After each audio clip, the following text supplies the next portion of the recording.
Every once in a while comes a day where you think that you achieved something that you're really proud of. And today I think is one such day. Now, before you get your hopes high, let me tell you that what I achieved is I have applied for the Gruha Jyothi scheme, the Karnataka government scheme for free electricity. And believe me, it was a tough job. As you would already know, you need to apply for the Gruha Jyothi scheme, which is what gives you the free electricity units. So the first step is to go to the URL.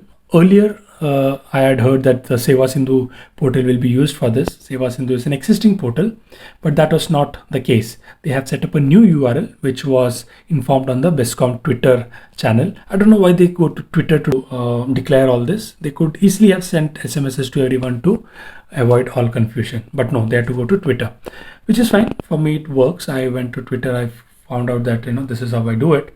Now I went to the URL. The first problem I found, of course, was that the web server itself was heavily loaded and therefore not accessible for quite some time. And when I could actually access the server, for some reason, it was forwarding me to Seva Sindhu gs1.karnataka.gov.in. And clicking on that portal would take me to a web page which was not found for some reason. So the first thing that I had to do was go into incognito mode and then put in the URL, which is https sevasindhugs.karnataka.gov.in in incognito mode. So that was the first thing that I did. Now, once you're on there, the Gruha Jyothi one is the one in the middle because of the bulb icon on it. So I went there, clicked on it, and which is when it takes you to the actual application form. So in that application form, you begin with choosing your language. In my case, I chose English. In the second field, you fill in your ESCOM name. In my case, that was BESCOM. So again, earlier in the day, even these ESCOM names were in Kannada, and therefore there was some confusion as to how to choose it. But later they fixed it, and now you could say it in English. Next up, you have to fill in your account ID or connection ID. And what happens after that is it actually pulls in the details from the ESCOM website. So for example, in my case, as soon as I put in my account ID, it will go into the BESCOM website or database and then pull out my name and address. You cannot edit that text box which says account holder name, account holder address as per the ESCOM.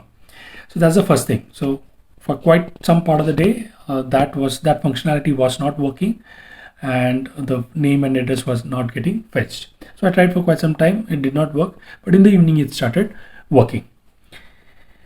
So that was the first problem a lot of people were facing. For me, it resolved itself after some time. Next is you choose your type of occupancy. In my case, it is I own my flat and therefore I chose owner. For tenants also, this scheme is valid, but I'm not sure how it works because I would think that the connection ID would be in the name of the owner, but the Aadhaar number would be, I think, your Aadhaar number. So I'm not sure how that works. I don't know if it's the Aadhaar number of the owner that needs to be there.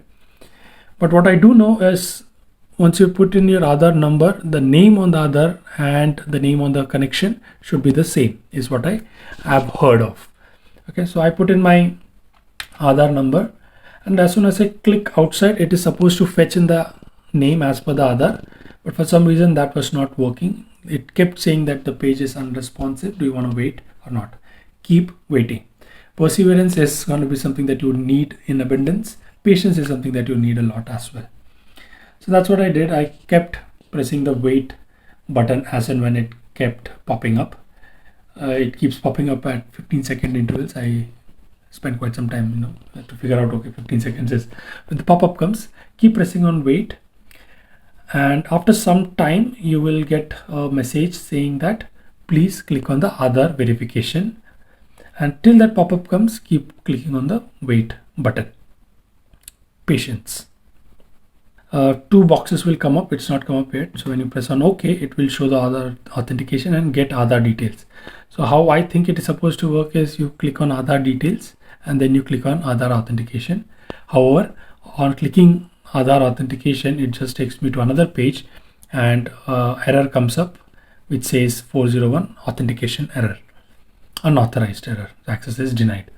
So that is another problem that a lot of people were facing, that the Aadhaar details were not being fetched or the Aadhaar name was not getting fetched, and the text box again is not editable, manually editable. So then what I did was I moved on to the next step, which was the mobile number.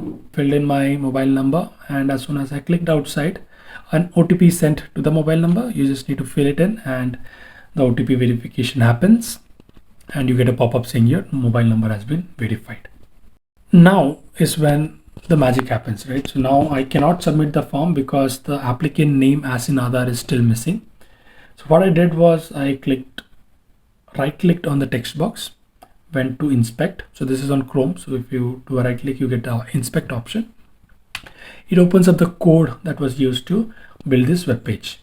Now, as you can see, if you click on that input text box, you can see the parameters for that text box, and in one of them is read only, which ensures that you cannot fill in anything there. It gets auto populated.